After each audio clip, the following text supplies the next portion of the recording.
মুহররম মাসের 11 তারিখ চলতেছে। সূর্যাস্তের পরেই 11 শুরু হয়ে গেছে। সূর্যাস্তের আগ পর্যন্ত ছিল 10ই মুহররম। মুহররম মাসের 10 তারিখ আসলে মুসলমানদেরকে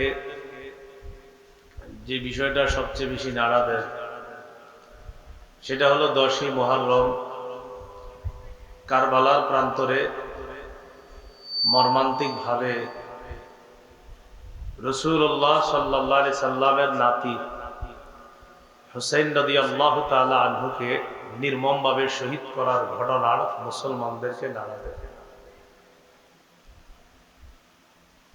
মনোযোগ সহকারে কিছু কথা শুনবো আমরা। মুসলমানকে মারা, মুসলমানের তরবারি দিয়ে অন্য মুসলমান রক্তাক্ত হওয়া, এটার পিছনের কারণ কি?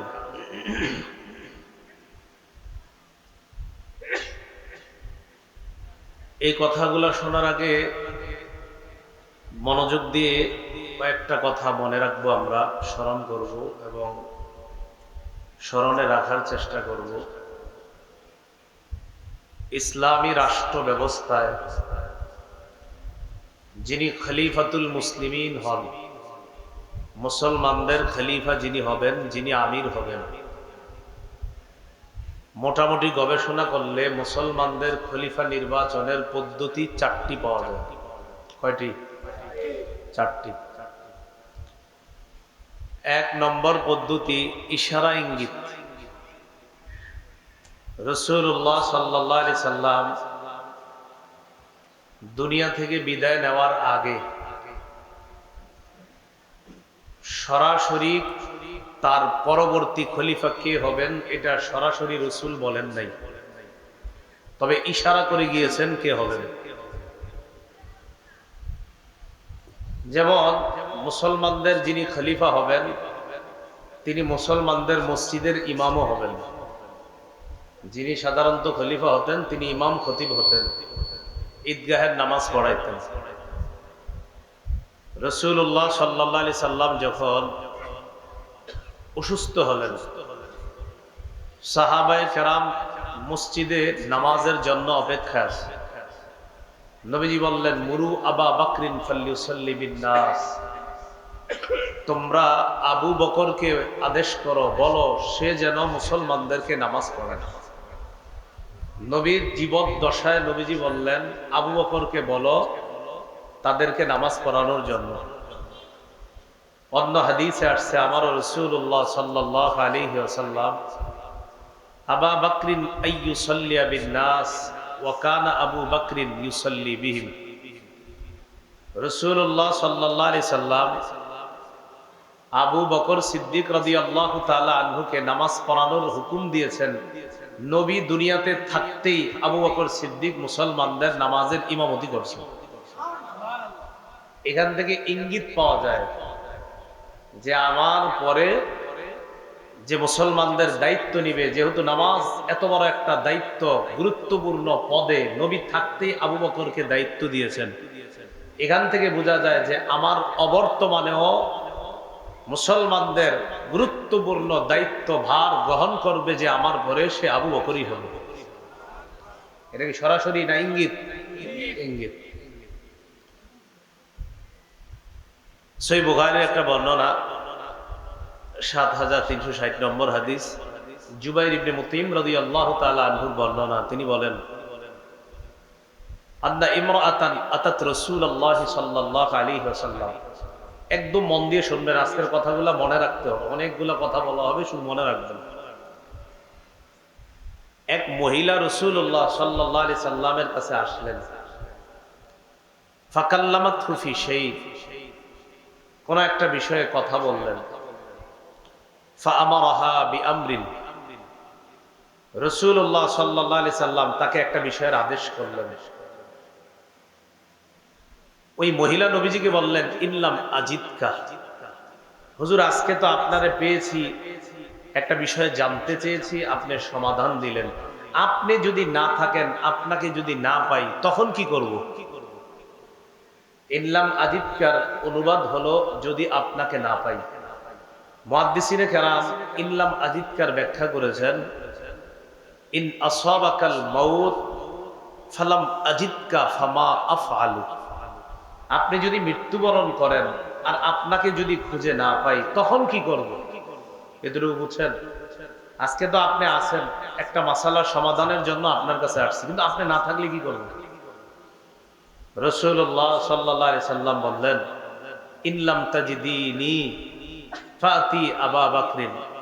আমাকে যদি না পাও তো সমস্যা কি? আমার আবু বকর আছে না, আবু বকরের কাছে আসবে। এখান থেকে কি ইঙ্গিত? যে আমি না থাকলেও আমার যে দায়িত্বগুলা, এই দায়িত্ব পালনের যোগ্য যে ব্যক্তি আমার পরে সে আবু বকর। এটা সরাসরি না বললেও ইঙ্গিতে রাসূল বুঝিয়ে দিলেন। রাসূলুল্লাহ সাল্লাল্লাহু আলাইহি সাল্লামের সাহাবী হুযায়ফা রাদিয়াল্লাহু তাআলা আনহুর বর্ণনা, ইবনে মাজার ৮০ নম্বর হাদিস।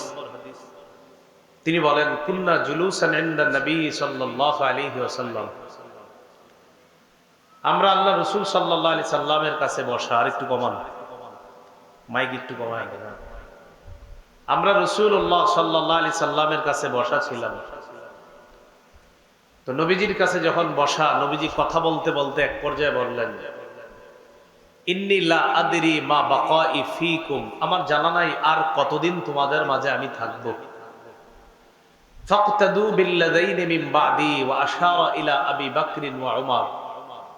আমি যখন না থাকব তোমরা ওই দুই ব্যক্তির অনুসরণ করো আমার পরে। নবী ইঙ্গিত করলেন আবু বকর আর ওমরের দিকে, যে আমি না থাকলে এই দুইজনের অনুসরণ তোমরা করো। এটা ইঙ্গিতে বুঝাই দিলেন। কেন? কারণ নবী দুনিয়াতে থাকা অবস্থায় আপনারা যারা হাদিস পড়েন বা কোরআন পড়েন, ইতিহাস পড়েন, প্রায় জায়গায় দেখবেন নবীজি বলেন আমি আবু বকর ওমর, আমি আবু বকর ওমর। ডান পাশে আবু বকর, বাম পাশে ওমর। উহুদ পাহাড়ের উপরে নবী, আবু বকর ওমর। রাসূলুল্লাহ মদিনায় শুয়ে আছেন, পাশে আবু বকর ওমর। এগুলা থেকে বোঝা যায় যে আমার পরে মুসলমানদের সবচেয়ে শ্রেষ্ঠ দায়িত্বটা পাবে আবু বকর, এরপর পাবে ওমর। এটা বোঝা যায় হাদিস দ্বারা। উহুদ পাহাড়ের উপর দাঁড়ায় আছে, উহুদ পাহাড় নড়াচড়া করতেছে। রাসূলুল্লাহ সাল্লাল্লাহু আলাইহি সাল্লাম বলেন, উহুদ থামো, তোমার উপরে একজন নবী আছে, একজন সিদ্দিক আছে, একজন শহীদ আছে। নবী মানে আমি, সিদ্দিক মানে আবু বকর, আর শহীদ মানে ওমর ফারুক রাদিয়াল্লাহু তাআলা। রাসূলুল্লাহ সাল্লাল্লাহু আলাইহি সাল্লাম পরবর্তী খলিফার নাম সরাসরি বলেন নাই, তবে ইশারা ইঙ্গিতে বোঝা যায় কে হবেন পরবর্তী খলিফা। তাহলে বলেন তো, মুসলমানদের খলিফা হওয়ার 4 পদ্ধতির প্রথমটা আমরা জানলাম ইশারা। দ্বিতীয় পদ্ধতি, জীবিত খলিফা পরবর্তী খলিফার নাম ঘোষণা করে যায়। আবু বকর সিদ্দিক রাদিয়াল্লাহু তাআলা বিভিন্ন সাহাবীদের থেকে পার্সোনালি পরামর্শ নিলেন, ডাকলেন, আচ্ছা ওমর কেমন? তো অনেকে বলে ওমর তো অনেক ভালো, কেউ কেউ আবার বলছে ওমর সব দিক দিয়ে ঠিক আছে, কিন্তু রাগটা একটু বেশি, এরকম বলছে। আবু বকর সিদ্দিক বলেন, তোমরা যে কি বলো, আমি তো ওমরের চাইতে যোগ্য ব্যক্তি পৃথিবীতে আর কাউকে দেখছি না। আবু বকর সিদ্দিক জীবদ্দশায় পরবর্তী খলিফার নাম ঘোষণা করে গিয়েছেন যে ওমর সবচেয়ে যোগ্য ব্যক্তি। তাহলে মুসলমানদের খলিফা নির্বাচনের দ্বিতীয় পদ্ধতি পাইলাম, জীবিত ব্যক্তি পরবর্তী খলিফার নাম সরাসরি ঘোষণা করে দিচ্ছে। 3 নাম্বার পদ্ধতি, জীবিত খলিফা কয়েকজনের একটা সদস্য গঠন করে দিবেন, এটাকে বলা হয় মজলিসে শুরা। তাদেরকে দায়িত্ব দিবেন যে তোমরা পরামর্শ করে পরবর্তী খলিফা নির্বাচন করবা। ওমর ফারুক রাদিয়াল্লাহু তাআলা 6 জনের একটা শুরা সদস্য গঠন করে দিয়েছে। এই 6 জনকে দায়িত্ব দিলেন পরবর্তী খলিফা নির্বাচন করতে। তাহলে 3 নাম্বার পদ্ধতি আমাদের কাছে স্পষ্ট, জীবিত খলিফা পরবর্তী খলিফা নির্বাচনের দায়িত্ব দিবে শুরা কমিটির উপর। 4 নাম্বার পদ্ধতি, জনগণের মধ্যে একদল অভিজ্ঞ মানুষ মুসলমানদের একজনকে খলিফা হিসাবে মেনে নিয়ে তার হাতে বায়াত হবে, তখন অন্যান্যরাও তার হাতে বায়াত হবে। এটা 4র্থ পদ্ধতি। এটাকে আবার সরাসরি অবাধে জনগণ বলা যায় না, বিশেষ জনগণ বলা যায়। এটা দ্বারা অনেকে অনেক কিছু বুঝাইতে চায়। চতুর্থ পদ্ধতি দ্বারা যে জনগণ নির্বাচন করা মানে কি, এই জনগণ দ্বারা উদ্দেশ্য অবাধে জনগণ না, এই জনগণ দ্বারা উদ্দেশ্য বিশেষ জনগণ তাদের খলিফা নির্বাচন করবে, বায়াত হবে, আর অন্যান্য জনগণ আস্তে আস্তে তার হাতে বায়াত হবে। তাহলে আবু বকর সিদ্দিক খলিফা হলেন ইশারার মাধ্যমে, ওমর ফারুক রাদিয়াল্লাহু তাআলা খলিফা হলেন, আবু বকর সিদ্দিক নির্বাচন করে গেছেন। উসমান গনি রাদিয়াল্লাহু তাআলা আনহু খলিফা হলেন শুরা কমিটির মাধ্যমে। চতুর্থ খলিফা আলী রাদিয়াল্লাহু তাআলা আনহু খলিফা হলেন, একদল জনগণ তাকে খলিফা হিসাবে মেনে নিয়েছে, আস্তে আস্তে মুসলমানরা তার হাতে বায়াত হয়েছে। এই হলো চারটা পদ্ধতি। কয়টা পদ্ধতি? এই চার পদ্ধতি মাথায় রাখলে একদম মন দিয়ে শুনবেন, মাথায় একদম এদিক সেদিক করবেন না, না হয় একদম কিছু মনে রাখবেন না। আপনারা প্রায় সময় অনেক প্রশ্নের সম্মুখীন হন, আলোচনাটা মন দিয়ে শোনেন, দেখবেন অনেক প্রশ্নের সমাধান পেয়ে যাবেন ইনশাআল্লাহ। রাসূলুল্লাহ সাল্লাল্লাহু আলাইহি সাল্লাম মদিনায় আগমন করার আগে ইহুদিদের ইবাদতখানা ছিল মদিনায়, ইহুদিদের বড় বড় আলেম ছিল মদিনায়। রাসূল সাল্লাল্লাহু আলাইহি সাল্লাম মদিনায় আসলেন, ইহুদিদের সাথে সন্ধি করলেন যে আমরা মিলেমিশে থাকব, আমাদের উপর কেউ আক্রমণ করলে তোমরা সহযোগিতায় এগিয়ে আসবে, তোমাদের উপর কেউ আক্রমণ করলে আমরা তোমাদের সহযোগিতায় এগিয়ে যাব। ইহুদিরাও চুক্তিনামায় স্বাক্ষর করছে, ইহুদিদের সাথে রাসূল চুক্তি করছে। ইহুদিরা কিছুদিন পরে চুক্তি ভাঙ্গা শুরু করছে। রাসূল সাল্লাল্লাহু আলাইহি সাল্লামের জনপ্রিয়তা দেখে ইহুদিরা সহ্য করতে না পেরে চুপে চুপে মক্কার মুশরিক আর কাফেরদের সাথে আতাত করা শুরু করল। মক্কার মুশরিকদের সাথে মিলেমিশে ইহুদিরা গোপনে প্ল্যান করলো আল্লাহ রাসূলকে হত্যা করবে। বাস্তবিক অর্থে একদিন আল্লাহ রাসূল সাল্লাল্লাহু আলাইহি সাল্লামকে ইহুদিরা দাওয়াত দিল। নবীজি কয়েকজন সাহাবী নিয়ে গেছে। যাওয়ার পর ইহুদিরা বলতেছে, ইয়া রাসূলুল্লাহ, আপনার সাথে কিছু পার্সোনাল কথা ছিল আমাদের, বলো। আপনার সাথে যে সাহাবীরা আছে তাদের সামনে বলা যাবে না। নবীজি সাহাবীদেরকে বললেন, তোমরা যাও। সাহাবীদের মনে সন্দেহ লাগছে, ঘটনা কি, আমাদেরকে কেন থাকতে দিচ্ছে না ইহুদিরা? তো সাহাবীদেরকে একটু দূরে পাঠিয়ে দিয়ে রাসূলকে এক জায়গায় বসাইছে। পিছনে একটা দেয়াল ছিল, সেখানে রাসূলের সাথে কথা বলতেছে ইহুদিরা। আরেকজনকে পাঠাইয়া দিছে দেয়ালের উপর, যা ওখান থেকে একটা পাথর মারো নবীর উপরে। রাসূলুল্লাহ সাল্লাল্লাহু আলাইহি সাল্লাম সেখানে বসা, একজন পাথর নিয়ে উপরে উঠতেছে। আসলে পার্সোনাল কথা, উদ্দেশ্য কিছুই না, নবীর সাথে কথা বলবে, উপর দিয়ে একজন পাথর মেরে রাসূলকে হত্যা করবে। জিবরিল আমিন এসে জানায় দিছে, এখান থেকে তাড়াতাড়ি সরেন, আপনারে মারবে। সুবহানাল্লাহ। রাসূলুল্লাহ সাল্লাল্লাহু আলাইহি সাল্লাম চলে গেলেন। ইহুদিদেরকে মদিনা থেকে বের করে দেওয়া হলো, তারা গেল খায়বারে। এক পর্যায়ে খায়বার থেকেও তাদেরকে সমূলে উৎখাত করে দেওয়া হলো। মুসলমানদের উত্থান আর ইসলামের প্রচার প্রসার শুধু মদিনায় সীমাবদ্ধ না, আন্তর্জাতিক পরিমণ্ডলে ইসলামের প্রচার প্রসার, বিভিন্ন রাষ্ট্র প্রধান যারা, তাদের বিশেষ মজলিসের মধ্যেও ইসলাম নিয়ে, ইসলামের নবীকে নিয়ে আলোচনা শুরু হয়ে গেছে। এই বিষয়টা ইহুদিরা কোনোভাবেই মেনে নিতে পারল না। ইহুদিরা মুসলমানদের এই বিজয় রথ দেখে তারা দেখলো রাসূলের জামানায় ইসলামের প্রচার প্রসার ব্যাপকভাবে হচ্ছে। রাসূলের পরে আবু বকর, ওমর রাদিয়াল্লাহু তাআলা আনহুমার যুগে ইসলাম মুসলমানদের শুধুমাত্র এলাকায় না, সারা পৃথিবীর ঘরে ঘরে, সমাজে সমাজে, রাষ্ট্রে রাষ্ট্রে, অলিতে গলিতে শুধু ইসলামের কথাবার্তা আর প্রচার জয়গান চলতেছে। এই যুগকে বলা হয় স্বর্ণযুগ। কি বলা হয়? স্বর্ণযুগ। ইহুদিরা চিন্তা করলো ইসলামের এইভাবে প্রচার প্রসার আর ইসলামের আকাশচুম্বী জনপ্রিয়তার কারণটা খুঁজে বের করা দরকার। ইহুদিরা চিন্তা করে দেখলো মুসলমানদের এইভাবে সারা পৃথিবীতে উত্থানের একমাত্র কারণ হলো তাদের মাঝে একতা। বলেন কি? তাহলে পয়েন্ট বের করে ফেললো যে একতাই মুসলমানদেরকে এগিয়ে নিচ্ছে। পয়েন্ট বের করার পর এই পয়েন্টকে কিভাবে নষ্ট করা যায়, তখন তারা সন্ধি আটতে লাগলো। ইহুদিরা চিন্তা করে দেখলো অস্ত্র বলে মুসলমানদেরকে শেষ করার কোনোভাবেই সম্ভব না, কারণ মাত্র 313 জনের সাথে 1000 পারে না। 60 জনের সাথে 60,000 পারে না, অতএব অস্ত্র দিয়ে তাদেরকে শেষ করা যাবে না। কি বুদ্ধিভিত্তিক যুদ্ধের মাধ্যমে তাদের একতা নষ্ট করতে হবে। দুইটা কথা মনে রাখবেন। বলেন মুসলমানদের সারা দুনিয়াতে উত্থানের কারণ কি পাওয়া গেল? আর এটা নষ্ট করতে হবে অস্ত্রের যুদ্ধ দিয়ে না বুদ্ধির যুদ্ধ দিয়ে? বুদ্ধি। এই ইহুদিরা এবার বুদ্ধিভিত্তিক যুদ্ধের চিন্তা করলো যে বুদ্ধি দিয়ে এদেরকে শেষ করতে হবে। আবু বকর ওমর ফারুক রাদিয়াল্লাহু তাআলা আনহুমার যুগে মুসলমানদের এই বুদ্ধিমত্তা একতাকে নষ্ট করার চিন্তা করতে পারে না ইহুদিরা। কারণ ওমর ফারুক রাদিয়াল্লাহু তাআলা আনহু সচেতন খলিফা ছিলেন, এই জন্য কোনো দুঃসাহস করে নাই। ওমর ফারুক রাদিয়াল্লাহু তাআলা আনহু চলে যাওয়ার পর মুসলমানদের খলিফা হলেন ওসমান গনি রাদিয়াল্লাহু তাআলা। ওসমান গনি রাদিয়াল্লাহু তাআলা আনহু দয়ালু ছিলেন, নম্র ভদ্র ছিলেন এবং খুব সহজ সরল একজন মানুষ ছিলেন। ওসমান গনি রাদিয়াল্লাহু তাআলা আনহুর এই দয়ালু হওয়াটাকে ইহুদিরা দুর্বলতা হিসাবে নিল। এবার 6টা দেশের নাম বলবো, মুখস্থ করবেন।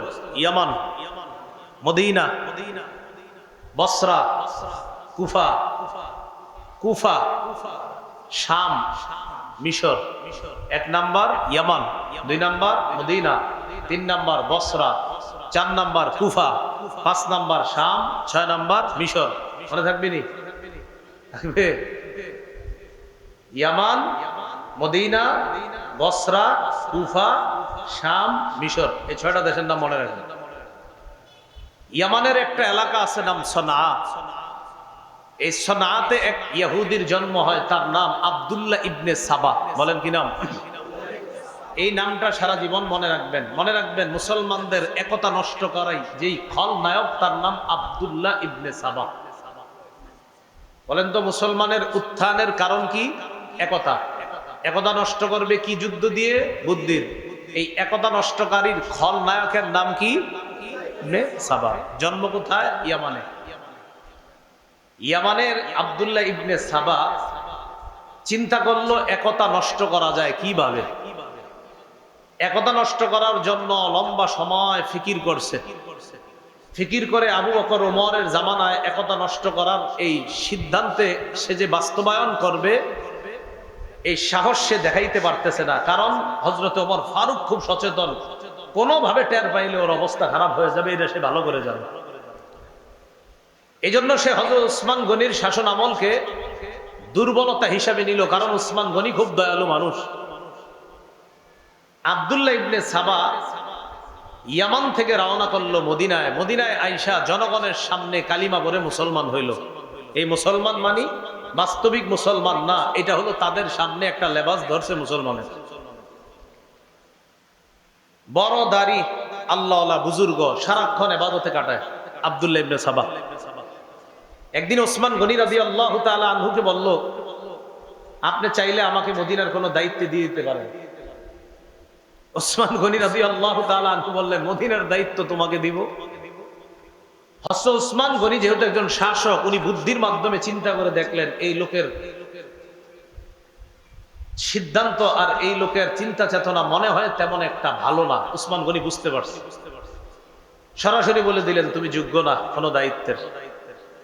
আব্দুল্লাহ ইবনে সাবা তাকে অযোগ্য বলার কারণে এবার সে কি করলো, ওসমান গনি রাদিয়াল্লাহু তাআলা আনহুর বিরুদ্ধে কিভাবে কুৎসা রটনা যায়, এই জন্য সে কয়েকটা বিষয় অন্যান্য সহজ সরল মুসলমানদের মাঝে প্রচার করতে লাগলো। সহজ সরল মুসলমানদেরকে বুঝাইলো যে আলী রাদিয়াল্লাহু তাআলা আনহু জীবিত থাকতে হযরত উসমান কিভাবে খলিফা হয়, দেখেন কেমনে বুঝায়। তো অন্যরা কয় কি কিভাবে? আলী হলেন একজন হাশিমি বংশের লোক, নবীজির মেয়ের জামাতা, হযরত আলীর জ্ঞান বুদ্ধিও সবচেয়ে বেশি, উনি থাকতে উমাইয়া বংশের উসমান কিভাবে খলিফা হয়? তো সহজ সরল মুসলমানদের অনেকে কয় ঠিকই তো। তো মোটামুটি ভাবে হযরত উসমানের বিরুদ্ধে একদল মুসলমান তৈরি করে ফেলছে সে। এটা কিন্তু আমাদের মাঝে আছে, দেখবেন যদি আপনার এই আমাদের দেশেও আছে এরকম। যেমন বর্তমান যে খতিব আপনাদের মসজিদের, এই বেচারা আছে 20 বছর ধইরা, ঘটনাচক্রে আরেকজন এই মসজিদে আপনারা ঢুকাইবেন। এখন নতুন করে ওনার কোনো দোষ নাই, কি করা যায় করে আমগো এলাকার এত বড় হুজুর থাকতে হেরে কিনলে কেন রাখেন, এরকম একটা দুর্বলতা। আলী রাদিয়াল্লাহু তাআলা আনহু যোগ্য অনেক বড় আলেম, কোনো সন্দেহ নাই। হযরত আলী রাসূলের মেয়ের জামাতা, কোনো সন্দেহ নাই। হযরত আলী রাদিয়াল্লাহু তাআলা হাশিমি বংশের অনেক বড় যোগ্যতার অধিকারী, কোনো সন্দেহ নাই। কিন্তু কথাটা কেমনি কইছে দেখেন, আলী থাকতে উসমান কিভাবে খলিফা হয়? তো অনেকে এই টোপটা গিলছে, হ্যাঁ ঠিকই তো, কিভাবে হয়?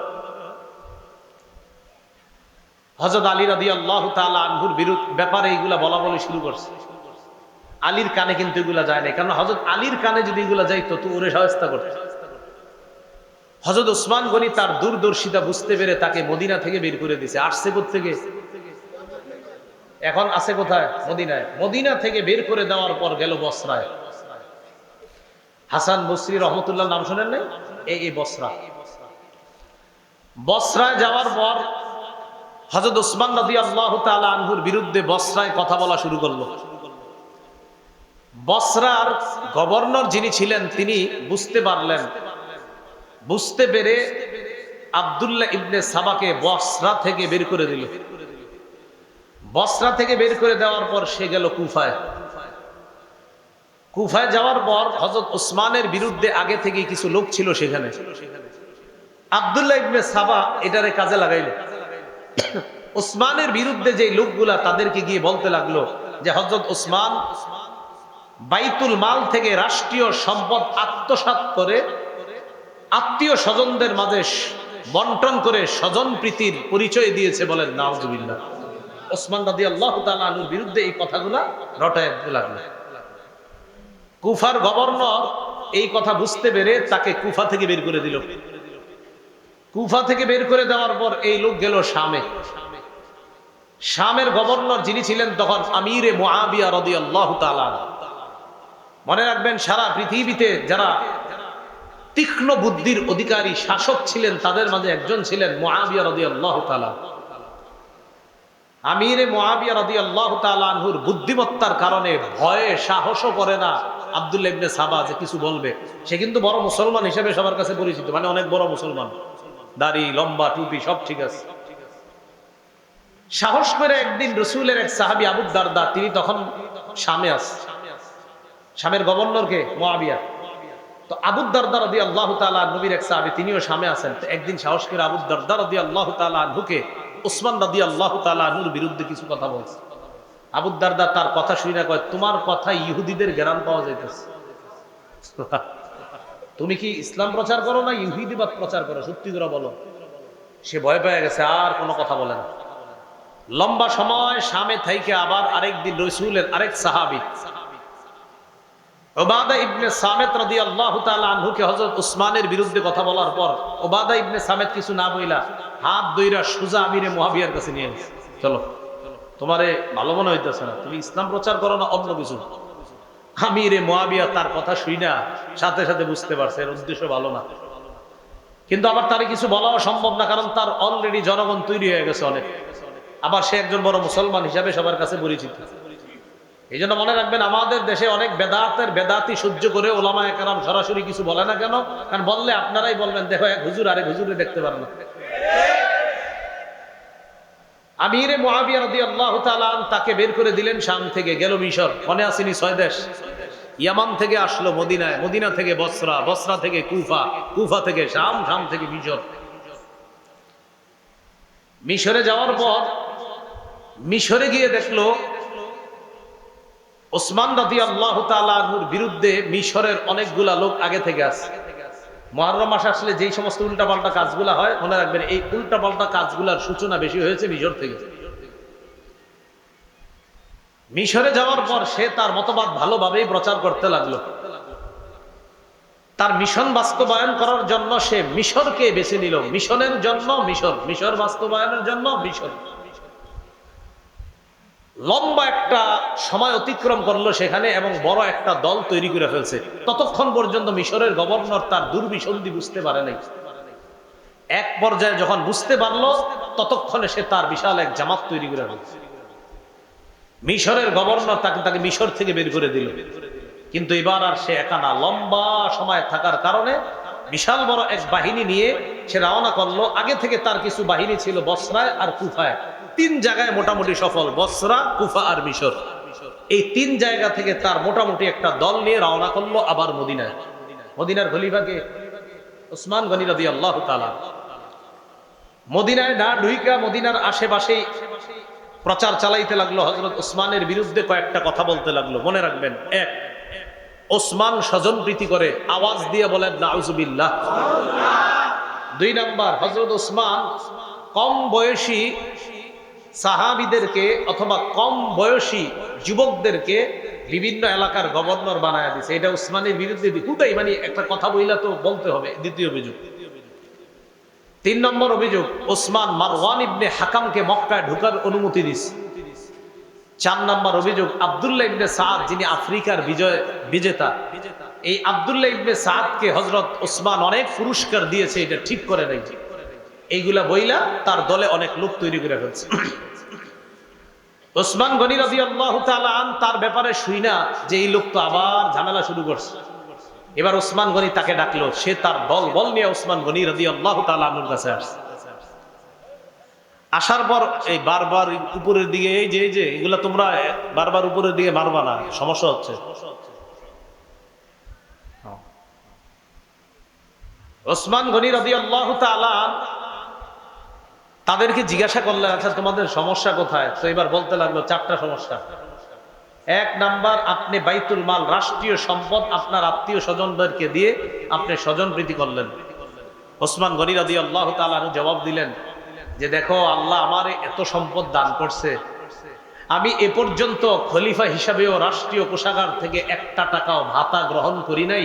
উল্টা আমার আত্মীয় স্বজনদেরকে দেওয়া দূরের কথা, আমি আমার বেতনটা পর্যন্ত আজও পর্যন্ত রাষ্ট্রীয় কোষাগার থেকে নিই না। আমি যা দান করি সব আল্লাহ প্রদত্ত নেয়ামত, আল্লাহ আমার সম্পদ দিছে, আমার সম্পদ থেকে আমি দান করি। দুই নম্বর অভিযোগ, আপনি যুবক কম বয়সী সাহাবীদেরকে, কম বয়সী যুবকদেরকে, বয়সীরা যদি যোগ্য হয় তাদেরকে দায়িত্ব দেওয়ার ইতিহাস তো নবীর যুগে আছে। সুবহানাল্লাহ। কোথায় আছে? আব্দুল্লাহ ইবনে সাবা আর কি জানবে? ওসমান গনি বললেন, রাসূলের নাতি উসামা ইবনে যায়েদ রাদিয়াল্লাহু তাআলা, কি নাম? উসামা। এই উসামার বয়স যখন 17, উসামাকে আমির বানায়া বয়স্ক সাহাবীদেরকে তার নেতৃত্বে আল্লাহ রাসূল বিভিন্ন যুদ্ধে পাঠানোর ইতিহাস আছে। তাহলে এরকম কম বয়সী একজন সাহাবীকে রাসূল আমির বানায়া বয়স্ক সাহাবীদেরকে তার দলে দিয়েছেন। এখান থেকেই বোঝা যায় যে কম বয়সী ব্যক্তি যদি যোগ্য হয়, তার যোগ্যতা তার আসনে তাকে বসানোটা এটা অন্যায় না। আর অভিযোগ থাকলে বলো। তিন নম্বর অভিযোগ, মারওয়ান ইবনুল হাকামকে আপনি মক্কায় ঢোকার অনুমতি কেন দিয়েছেন? রাসূল সাল্লাল্লাহু আলাইহি সাল্লামের সাহাবী ওসমান গনি বললেন, মারওয়ান ইবনুল হাকাম একজন মুসলমান, আর মুসলমানকে মক্কায় ঢোকার অনুমতি রাসূল দিয়েছেন, এখানে আমি বাধা দেওয়ার কে? এই জন্য এটা কোনো অভিযোগই না। চার নাম্বার, আফ্রিকা বিজয় করেছে যে তাকে আপনি এত পুরস্কার দেওয়া ঠিক করেন নাই। ও আচ্ছা, পুরস্কার বেশি দেওয়া হয়ে গেছে, আচ্ছা ঠিক আছে, পুরস্কার ছিনায় আনলাম, অন্তত তুমি তারপরও বিশৃঙ্খলা করো না। ওসমান গনি রাদিয়াল্লাহু তাআলা উনি ফিতনা পছন্দ করতেন না, উনি ঝগড়া পছন্দ করতেন না। উনি বললেন ঠিক আছে, পুরস্কার ফিরিয়ে আনলাম, তারপরও তুমি বিশৃঙ্খলা করো না। আব্দুল্লাহ ইবনে সাদ, আব্দুল্লাহ ইবনে সাবা, ওই মুনাফিক ইহুদি, সে চিন্তা করলো ঘটনা কি, এরে যা কই সবই মানে, এটা তো তেমন কিছু করা যায় না। সে আবার তার দলবল নিয়ে চলে গেল মদিনার বাহিরে 3 মঞ্জিল দূরে। আলী রাদিয়াল্লাহু তাআলা আন, তালহা এবং জুবায়ের, তিনজন প্রবীণ সাহাবী, তাদের কাছে গেল আব্দুল্লাহ ইবনে সাবা। যাওয়ার পরে তাদেরকে বলল, আপনারা থাকতে ওসমান গনি খলিফা হয় কেমনে? আলী রাদিয়াল্লাহু তাআলা সরাসরি বললেন, তোমার মতলব ভালো মনে হচ্ছে না। সে দেখলো না আলী তলহা জুবায়ের, তাদের কাছে বেশি চান্স পাওয়া যাবে না। এবার নতুন ষড়যন্ত্র করলো, খুব মন দিয়ে শোনেন। নিজে একটা চিঠি লিখলো আব্দুল্লাহ ইবনে সাবা। এই চিঠির মধ্যে লেখা, মিশরীরা মিশরে যাওয়ার পর তাদেরকে হত্যা করবা, আমিরুল মুমিনিনের পক্ষ থেকে নির্দেশ। আমিরুল মুমিনিনকে ওসমান, ওসমানের লেখা চিঠিটা না আব্দুল্লাহ ইবনে সাবার লেখা? আব্দুল্লাহ ইবনে সাবা নিজে থেকে একটা চিঠি বানাইছে, বানায় এটা লেখছে, লেখা এবার মিশরীদেরকে দেখাইছে। দেখো, তার সাথে কয় দেশের লোক আছে? 3 দেশ, মিশর, বসরা, কুফা। তো মিশরীদেরকে দেখাইছে, দেখো তোমরা মিশরে যাওয়ার পর তোমাদেরকে যেন হত্যা করা হয়, এই নির্দেশনা দিয়েছে ওসমান। এই চিঠি দেখাইতে গেছে আলী রাদিয়াল্লাহু তাআলা। হযরত আলী রাদিয়াল্লাহু তাআলা বুদ্ধিমান সাহাবী ছিলেন, বিচক্ষণ সাহাবী। হযরত আলী চিঠি দেখেই বুঝতে পারছে এটা বানানো চিঠি। আর চিঠি দেখার পরে কয়, আচ্ছা ওসমান গনি লিখছে এটা না? হ্যাঁ, ঠিক আছে তোমরা যাও। মিশরীদেরকে আলাদা করে কুফা আর বসরার যারা তাদেরকে বলল, আচ্ছা মিশরীদেরকে হত্যা করার নির্দেশনা দিয়েছে ওসমান, এটা কি তোমরা জানো? কুফার আর বসরার হেরা কয় হ্যাঁ আমরা জানি। হযরত আলী কয় তোমরা কেমনে জানলা এটা? এটা কিভাবে জানলা তোমরা? সবাই চুপ। আসলে তো আমরা কেমনে জানলাম, আমগরে তো এখন কেউ বলে নাই। আলী বললেন যে মিশরীদেরকে ওসমান গনি হত্যা করতে বলছে, একটা নির্দেশনা আছে জানো? তো ঠাস করে সবাই বল হ্যাঁ হ্যাঁ জানি জানি। আলী কই কেমনে জানলাম? আলী বললেন এর মানে তোমাদের এই 3 গ্রুপেরই প্ল্যান করা একটা চিঠি, এটা চিঠিতেও তেমন কোনো কাজ হইল না। আব্দুল্লাহ ইবনে সাবা ইতিমধ্যে তার জনগণ আরো বাড়াইতেছে। হযরত আলী রাদিয়াল্লাহু তাআলা আনহু বুঝতে পারছে অবস্থা বেশি ভালো না। ইতিমধ্যে জিলহজ মাস এসে গেছে। কোন মাস? 35 হিজরির জিলহজ মাস। মদিনার বড় বড় সাহাবায়ে কেরামরা হজ করার জন্য চলে গেলেন মক্কায়। আম্মাজান আয়েশা সিদ্দিকা রাদিয়াল্লাহু তাআলা আনহা তিনিও মক্কায় গেলেন। এদিক দিয়ে মদিনা খালি, অর্থাৎ মদিনায় বড় বড় সাহাবায়ে কেরাম নাই। এই সুযোগটাকে কাজে লাগাইলো আব্দুল্লাহ ইবনে সাবা। হ্যাঁ, আলী রাদিয়াল্লাহু তাআলা, তালহা, জুবায়ের রাদিয়াল্লাহু তাআলা আনহুম তারা ছিলেন তখনও মদিনায়। হযরত আলী অবস্থা বেগতিক দেখে চিন্তা করলেন এই লোক আমারই নিয়ে ষড়যন্ত্র করবে। হযরত আলী তার সন্তানদেরকে হাসান, হুসাইন তাদেরকে দায়িত্ব দিলেন একটা। কি দায়িত্ব? আব্দুল্লাহ ইবনে সাবা তার দলবল নিয়ে একদিন জুমার নামাজের সময় হযরত উসমানের বিরুদ্ধে মসজিদে বিদ্রোহ করে বসছে। নাউজুবিল্লাহ। বিশাল বড় একটা জামাত বিদ্রোহ করার কারণে হযরত উসমান ভেঙে বললেন। ওসমান গনি তার হাউসে ঢুকলেন। তার ঘরে ঢুকার পর এই বিদ্রোহী বাহিনী চারদিক থেকে ঘেরাও করে ফেলছে হযরত উসমান গনির বাসা। 22 দিন পর্যন্ত ঘেরাও করে রাখছে। কেউ লিখেছেন 40 দিন। খানা দেয় না, পানি দেয় না। যে উসমান গনির টাকা দিয়ে ক্রয় করা কূপ থেকে পানি মুসলমানরা খায় প্রতিনিয়ত, সেই কূপ থেকেও এক ফোঁটা পানির ব্যবস্থা উসমানের জন্য হয় না। আলী রাদিয়াল্লাহু তাআলা আনহু এই অবস্থা দেখা যুবক সাহাবীদেরকে উসমান গনির বাসা পাহারাদারি করার জন্য পাঠায়া দিলেন। এই যুবকদের মাঝে তার 2 কলিজার টুকরা হাসান, হুসাইনকেও পাঠাইছেন। আলী চলে গেলেন মদিনা থেকে বাহিরে। যুবক সাহাবীরা প্রধান ফটক পাহারা দিতেছে। 35 হিজরির 18ই জিলহজটা সারা জীবন মনে রাখবেন। বলেন 35 হিজরির, কেউ 17ই জিলহজও লেখছে, 17 বা 18 জিলহজ শুক্রবার। এই 35 হিজরির 17ই বা 18ই জিলহজ ওসমান গনি যে বাসায় থাকতেন ওই বাসার পিছনের সাইড দিয়ে দেয়ালের উপরের ভাগ ভাইয়া বিদ্রোহীরা ঘরে প্রবেশ করছে। সামনে দিয়ে কেন আসতে পারতেছে না? সামনে যুবক সাহাবীরা পাহারা দিচ্ছে। ঘরে প্রবেশ করার পর হযরত উসমান গনি তখন সূরা বাকারা তেলাওয়াত করতেছে। সূরা বাকারার 137 নম্বর আয়াত পড়তেছিলেন। ওই মুহূর্তে একজন পাপিষ্ঠ পিছন দিক থেকে হযরত উসমানের কল্লা বরাবর আঘাত করছে। হযরত উসমানের দেহ থেকে কল্লাটা আলাদা হয়ে রক্ত পড়ে সূরা বাকারার 137 নম্বর আয়াতের উপর রক্তের ছিটা পড়ছে। ওই আয়াতটা হলো ফাসায়াকফিকাহুমুল্লাহ, তাদের বিরুদ্ধে আল্লাহ যথেষ্ট। এই আয়াতের অর্থ ওসমান গনি কোরআন তেলাওয়াতরত অবস্থায় শহীদ হয়ে গেলেন। তার বিবি নায়লা আক্রমণ ঠেকাইতে গিয়েছিলেন, হাতের আঙ্গুলগুলো এবং কবজি সহ হাত থেকে আলাদা হয়ে গেছে। হযরত উসমান গনিকে শহীদ করে দেওয়ার পর এই জায়গাটা মনে রাখবেন, 35 হিজরির 18ই জিলহজ মুসলমানদের একতা নষ্ট হয়ে গেল। আজও পর্যন্ত সেই একতা ফিরে আসেনি। মনে আসেনি মুসলমানদের উত্থানের কারণ কি? একতা। একতা নষ্ট করবে কি দিয়ে? বুদ্ধি দিয়ে। এই নষ্ট করে ফেলল। হযরত উসমান গনি শহীদ হয়ে যাওয়ার পর মুহূর্তের মধ্যে ছড়ায় গেল উসমান গনি শহীদ হয়ে গেছে। আলোচনা শুরু হয়ে গেল পরবর্তী খলিফা কে হবেন।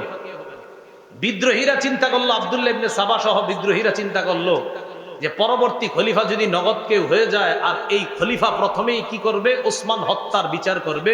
বিচার করলেই তো আমরা মারা পড়ব। এখন আমরা বাধ্য করে হযরত আলীকে খলিফা বানায়া দিলে ভালো হয়। কেন? হযরত আলী হলেন ঠান্ডা মাথার মানুষ, তিনি প্রথমেই বিচার করবেন না, তিনি প্রথমেই খেলাফত সামাল দিবেন, এরপর পরিস্থিতি নিয়ন্ত্রণে এনে হয়তো তিনি বিচার করবেন। আর আলী যদি এই কাজ করতে যায়, অন্যান্য মুসলমান যারা জোশে আছে এখন হযরত উসমান হত্যার যারা সহ্য করতে পারে নাই, তারা নগদ বলবে না আগে উসমান হত্যার বিচার হবে, তারপর খেলাফত হবে। কিন্তু হযরত আলী তো ঠান্ডা মানুষ, তার চিন্তা হলো না আগে খেলাফতটা সামলাইতে হবে, এরপর আস্তে ধীরে বিচার হবে। তো মুনাফিক ইহুদিরা চিন্তা করলো এই দুই পরিস্থিতির মাঝখানে মুসলমানদেরকে যদি দাঁড় করায় দেই, এটা নতুন আরেকটা ঝগড়া লাগানো যাবে। বিদ্রোহীরা আলীর কাছে গেছে, আপনি খলিফা হইতে হবে। হযরত আলী বললেন না। হযরত আলী সরাসরি বলছে, দাউনি ওয়ালতামিসু গায়রি, আমারে ছাড়ো, আমারে ছাড়া অন্য কাউরে খলিফা বানাও। তারা আলীকে খলিফা বানাবে স্থির করলো। সাহাবায়ে কেরামের কাছে সংবাদ চলে গেল, হযরত ওসমান শহীদ। আম্মা জান আয়েশা সিদ্দিকা মক্কা থেকে হজ করে মদিনায় রওনা করছে। প্রতিমধ্যে সংবাদ পেলেন হযরত ওসমান শহীদ হয়ে গেছে। আম্মা জান আয়েশা সিদ্দিকা মদিনায় আসার পরিবর্তে আবার মক্কায় চলে গেলেন। কেন? মক্কায় গিয়ে আম্মা জান আয়েশা সিদ্দিকার একটাই কথা, যে ওসমান হত্যার বিচার হবে আগে, এরপর খেলাফত থেকে অধিষ্ঠিত হবে এটা পরে। ওসমান হত্যার বিচার হওয়ার আগে আমরা কেউ বায়াত হব না। আম্মা জান আয়েশা সিদ্দিকা এই ঘোষণা দিয়ে দিলেন। এইটা বিদ্রোহীরা আলীকে খলিফা বানায় দিছে জোর করে। হযরত আলী দেখলেন, আমি যদি খেলাফত না নেই, এই মুহূর্তে এই বিদ্রোহীদের কেউ খেলাফত নিয়ে নিতে পারে। দেখছেন কিভাবে ব্যস্ত লাগাইছে। হযরত আলীও চিন্তা করতেছে খেলাফত না নিয়ে উপায় নাই। আবার আরেক দল সাহাবা বলতেছে, না, আগে বিচার হবে তারপর বায়াত হব। এইখানে আর একটা পেশ লাগাই দিছে বিদ্রোহীরা। আম্মা জান আয়েশা সিদ্দিকা রাদিয়াল্লাহু তাআলা আনহার সাথে তলহা এবং জুবাইর রাদিয়াল্লাহু তাআলা মদিনা থেকে মক্কায় গিয়ে দেখা করছে। আম্মা জান, ওসমান তো শহীদ হয়ে গেছে, কি করা?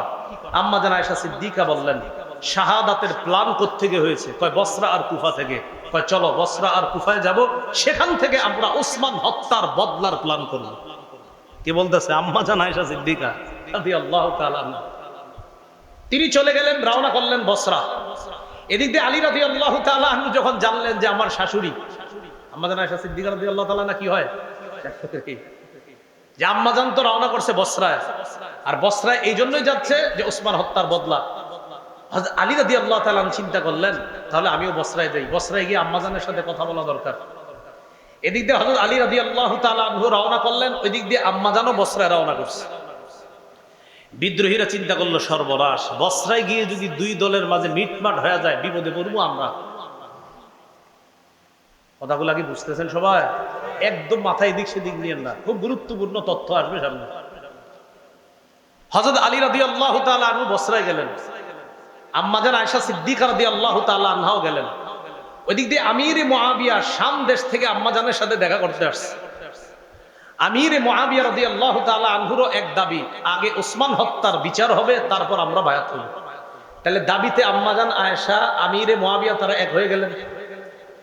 আলী রাদিয়াল্লাহু তাআলা আনহু গেলেন, যাওয়ার পর আম্মা জান আয়েশা রাদিয়াল্লাহু তাআলা আনহা এবং আমিরে মুআবিয়ার সাথে কথা বললেন যে দেখো, যদি কোনোভাবে যুদ্ধ লেগে যায় ক্ষতি হবে আমাদের, তাই কোনো যুদ্ধ চাই না, আমাদের মাঝে মীমাংসা হয়ে যাক। আম্মা জান আয়েশা সিদ্দিকা রাদিয়াল্লাহু তাআলা আনহা প্রস্তাব দিয়ে দিলেন, আমিরে মুআবিয়া তারা উভয় প্রস্তাব দিলেন। একটাই প্রস্তাব, আপনি মদিনায় ফিরে গিয়ে প্রথমে বিদ্রোহীদের বিচার করবেন, তারপর আমরাই আপনার হাতে হাত রেখে বা আমরাই আপনার কাছে বায়াত হব। তাহলে সহজ হয়ে গেল বিষয়টা। তাহলে কি জানাইলো এই জায়গায়? আলী রাদিয়াল্লাহু তাআলা মদিনায় আসবেন, আসার পর ওসমান রাদিয়াল্লাহু তাআলা আনহুর হত্যাকারীদের বিচার করবেন, তারপর মুসলমানরা ব্যাপকভাবে হযরতে আলীর কাছে বায়াত হবে, তাকে খলিফা হিসেবে মেনে নেবে। এতটুকু বুঝছেন নি সবাই? রাতের বেলা সবাই খুশিতে ঘুমাইতেছে। খুশিতে বলতে আলী রাদিয়াল্লাহু তাআলা আনহুর সাথে যে মুসলমানরা তারাও খুশি যে হারে কোনো রক্তপাত হবে না, এটা ভালো লাগতেছে। আম্মা জানের সাথে যারা তারাও খুশি, আমিরে মুআবিয়ার সাথে তারাও খুশি যে কোনো রক্তপাত ছাড়াই মীমাংসা হয়ে গেল। আব্দুল্লাহ ইবনে সাবা তার অনুসারীদের কি নিয়ে টেনশনে পড়ে গেল, বেটা বিপদে তো আমরাই পড়ব, কি করা? রাতের বেলা একটা ঘটনা ঘটাইতে হবে। রাতে সবাই ঘুম। আব্দুল্লাহ ইবনে সাবা তার অনুসারীদেরকে নিয়ে আম্মা জান আয়েশা সিদ্দিকা যেই তাবুতে আম্মা জান আয়েশা সিদ্দিকা যেখানে বিশ্রাম নিচ্ছে, আর আমিরে মুআবিয়া তাদের উপরে হামলা চালাইল। তাদের উপরে আম্মা জান আয়েশা আমিরে মুআবিয়া যেখানে, তাদের উপর হামলা চালাইল। বলেন তো, তাদের উপরে হামলা চালানোর পর অভিযোগের তীরটা কার উপর যাবে? হ্যাঁ, আলী রাদিয়াল্লাহু তাআলা আনহু। কোন অবস্থা না দেখে মুসলমানরা সবাই বুঝে ফেললো যে আলী রাদিয়াল্লাহু তাআলা আনহু মনে হয় আমাদের উপর আক্রমণ চালায়। আসলে ঘটনাটা হযরত আলী ঘটায় নাই, ঘটাইছে ওই আব্দুল্লাহ ইবনে সাবা। এজন্য সব সময় সতর্ক থাকবেন। আমি আপনার মাঝে শত্রুতা নাই, আমার আপনার মাঝে তৃতীয় পক্ষ শত্রুতা করে, এই শত্রু এখনো আছে, ইসলাম তারা মিটিয়ে দিতে চায়, এদেরকে চিহ্নিত করতে হবে সারা জীবন। সব সময় তৃতীয় পক্ষে আমাদের মাঝে ঝগড়া লাগায়। আব্দুল্লাহ ইবনে সাবা তার অনুসারী নিয়ে আক্রমণ চালাইল। এদেরকে বলা হয় সাবাই। বলেন কি বলা হয়? সাবাই। আক্রমণ চালানোর পর বাস কে কার উপর আক্রমণ চালাইছে এটা না বুঝে কঠিন যুদ্ধ শুরু হয়ে গেল। মুসলমানরা মুসলমানের তরবারির নিচে শহীদ হওয়া শুরু হইল। মুসলমানরা মুসলমানের তরবারি।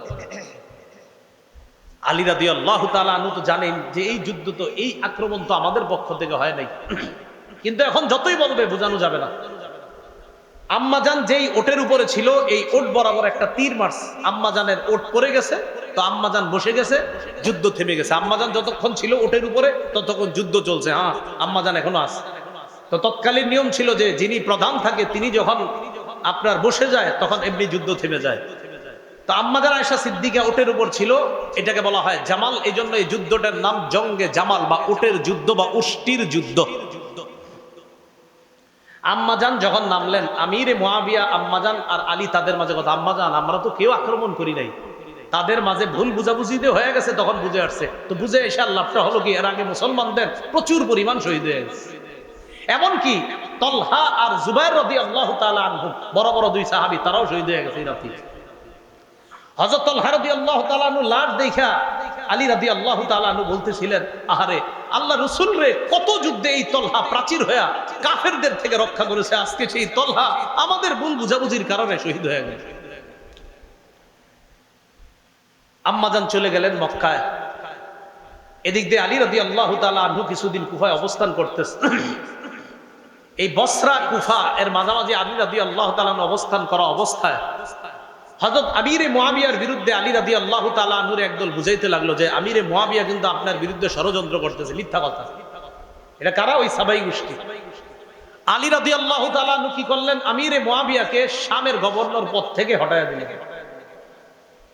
এটা আবার আমিরে মুয়াবিয়া রাদিয়াল্লাহু তাআলা আনহু মনে করলেন যে আলী রাদিয়াল্লাহু তাআলা আনহু এটা কেন করলেন, আসলে ঘটনাগুলো ঘটাইতেছে তৃতীয় পক্ষ বারবার। মুয়াবিয়া রাদিয়াল্লাহু তাআলা আনহু আলী রাদিয়াল্লাহু তাআলা আনহুর বিরুদ্ধে যুদ্ধ করার জন্য তৈরি। আলী রাদিয়াল্লাহু তাআলা আনহু প্রতিহত করার জন্য রওনা করছে। ইরাক এবং বসরার মাঝখানে একটা জায়গার নাম সিফফিন। এই সিফফিন নামক জায়গায় দুই দল মুসলমানের মাঝে তুমুল লড়াই হলো। দীর্ঘ 2 মাস পর্যন্ত লড়াই হলো। শুধু 70,000 মুসলমান শহীদ হলো। কয় হাজার? মুসলমানের তরবারিতে মুসলমান শহীদ। এই জঙ্গে জামাল আর সিফফিন দুই যুদ্ধে মিলে প্রায় 90,000 মুসলমান শহীদ হয়েছে। আলী রাদিয়াল্লাহু তাআলা আর আমিরে মুয়াবিয়ার মাঝে এরপরে দেখলো সন্ধি হলো যে এটা তো আমরা কি করতেছি, নিজেরা নিজেদের বিরুদ্ধে লড়াই। হযরত আলী আর মুয়াবিয়া তারা দুইজন বুঝতে পারলো না, এগুলো তো ঠিক হচ্ছে না আমাদের। তাদের এই বোঝাপড়াটা মেনে নিতে পারে না ওই সাবাই গোষ্ঠী। আলী রাদিয়াল্লাহু তাআলা যখন সন্ধি করলেন যে আর যুদ্ধ হবে না, তখন একদল হযরতে আলীর এই কথা মেনে নিতে পারছে না। এবার ফতুয়া দাঁড়াইলো দুইটা, তারা দুইটা ফতুয়া দিল। কয়টা? ওই সাবাই গোষ্ঠী 2 ফতুয়া দিল। এক, আমিরে মুয়াবিয়া হযরত আলীর ইমামত না মানার কারণে তিনি কাফের, নাউজুবিল্লাহ বলেন। আর হযরত আলী মুয়াবিয়ার সাথে সন্ধি করার কারণে তিনি ফাসিক। দেখছেন দুজনের উপর ফতুয়া লাগাইছে যে আমিরে মুয়াবিয়া কাফের, নাউজুবিল্লাহ, হযরত আলীকে না মানার কারণে। আজ হযরত আলী কেন সন্ধি করলেন, এজন্য তিনি ফাসিক। আর একদল বের হয়ে গেল হযরত আলীর দল থেকে। বের হওয়ার আরবি হলো খুরুজ, খরজা খুরুজু, এখান থেকে বের হয়েছে। এই বের হওয়ার কারণে তাদেরকে বলা হয় খারিজি। ওই খারিজি মানে এখান থেকে বের হয়ে গেছে। তাহলে সাবাইদের থেকে আরেকটা দল বের হয়ে গেল, এরা হয়ে গেল খারিজি। খারিজিরা বের হয়ে যাওয়ার পর তাদের ফতুয়া আমিরে মুয়াবিয়া কাফের, নাউজুবিল্লাহ। বড় দুঃখজনক বিষয়, বর্তমান যুগের অনেক মুসলমানও এটা মনে করে আমিরে মুয়াবিয়া কাফের। 3 বার নাউজুবিল্লাহ বলেন। হ্যাঁ, আমিরে মুয়াবিয়াকে কি বলে? কাফের, নাউজুবিল্লাহ। রাসূলের একজন জান্নাতি সাহাবীকে বলে কাফের। রাসূল সাল্লাল্লাহু আলাইহি সাল্লাম বলছেন, আমার উম্মতের যে দলটা প্রথম নৌপথে লড়াই করবে তারা জান্নাতি। আমিরে মুয়াবিয়া ওই সাহাবী যিনি নৌবহর তৈরি করেছিলেন এবং রোমকদের নৌবহরকে শোচনীয়ভাবে পরাজিত করেছিলেন যে সাহাবী, তিনি আমিরে মুয়াবিয়া রাদিয়াল্লাহু তাআলা। তাহলে একজন জান্নাতি সাহাবীকে কাফের বলা, এটা কি মুসলমানরা যারা আমরা কাফের বলবো, এটা কি আমাদের সওয়াব হবে না গুনাহ হবে? অন্যায়, শুধু গুনাহ না, বড় গুনাহ। আল্লাহ আমাদেরকে হেফাজত করেন। আমিরে মুয়াবিয়া রাদিয়াল্লাহু তাআলা আর আলী রাদিয়াল্লাহু তাআলা আনহুর মাঝে এই সাবাই আর খারিজিরা আপনার একটা দ্বন্দ্ব লাগাইয়া দিল। এবার হযরত আলী রাদিয়াল্লাহু তাআলা আনহু কোনোভাবে শাসন ভাগটা রক্ষা করার জন্য তিনি তখন মদিনা থেকে ইসলামী খেলাফতটাকে নিয়ে গেল কুফায়। কোথায়? কুফায়। এখন মুসলমানদের ইসলামী খেলাফত পরিচালনা হয় কুফা থেকে। এই যে মদিনা থেকে ইসলামী খেলাফত বের হলো, আর অদ্যাবধি পর্যন্ত ইসলামী খেলাফত আর মদিনায় আসে না। ইসলামী খেলাফত কুফায় নিয়ে যাওয়ার পর হযরত আলী রাদিয়াল্লাহু তাআলা আনহুর যারা মহব্বত বলে দাবি করে, তখন এই তারা দেখলো যে হযরত আলী ঠান্ডা মাথায় আস্তে ধীরে পরিস্থিতি সামাল দেওয়ার জন্য চেষ্টা করতেছে। এই পরিস্থিতি সামাল দেওয়ার চেষ্টাটাকে তারা ভালোভাবে নেয় নাই। এক দল তারা কি করলো, খারিজিরা হযরত আলীর বিরুদ্ধেই লড়াই করার জন্য তৈরি। নাউজুবিল্লাহ। হযরত আলীর মহব্বতের লোকেরা আলীর বিরুদ্ধে যুদ্ধ করবে। যুদ্ধ হলো, যুদ্ধে খারিজিরা শোচনীয়ভাবে পরাজয় বরণ করলো। খারিজিরা পরাজয় বরণ করার পর খারিজিদের কয়েকজন সন্ধি করলো, এক রাতেই আলী, মুয়াবিয়া আর আমর ইবনুল আসকে তারা হত্যা করবে।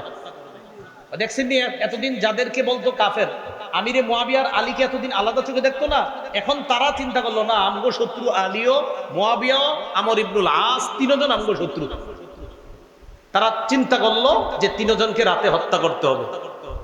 40 হিজরি, কত হিজরি? 40 হিজরির 15ই রমজান ফজরের নামাজ পড়ার জন্য আলী রাদিয়াল্লাহু তাআলা আনহু মসজিদে রওনা করছে। আব্দুর রহমান ইবনে মুলজিম খারিজি নামে এক ব্যক্তি হযরত আলীকে অন্ধকারে পিছন থেকে তরবারির আঘাত করছে। এই আঘাত এতটা কঠোর ছিল যে হযরত আলী এরপর মাত্র 2 দিনের মাথায় 17ই রমজান শাহাদাত বরণ করে। ইন্না লিল্লাহি ওয়া ইন্না ইলাইহি রাজিউন। তাহলে 40 হিজরির 15ই রমজান হযরত আলীকে আঘাত করা হয়, 17ই রমজান তিনি শহীদ হয়ে যান।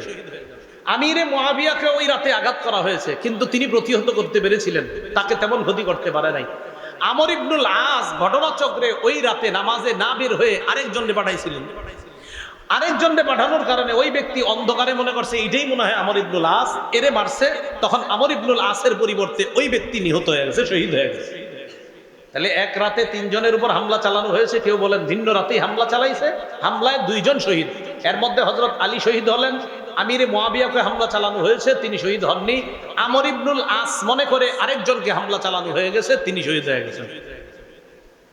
হযরত আলী শহীদ হয়ে যাওয়ার পর খেলাফতের দায়িত্ব ভার আসে হযরত হাসান রাদিয়াল্লাহু তাআলা আনহুর কাছে। হযরত আলীর ছেলে হাসান রাদিয়াল্লাহু তাআলা।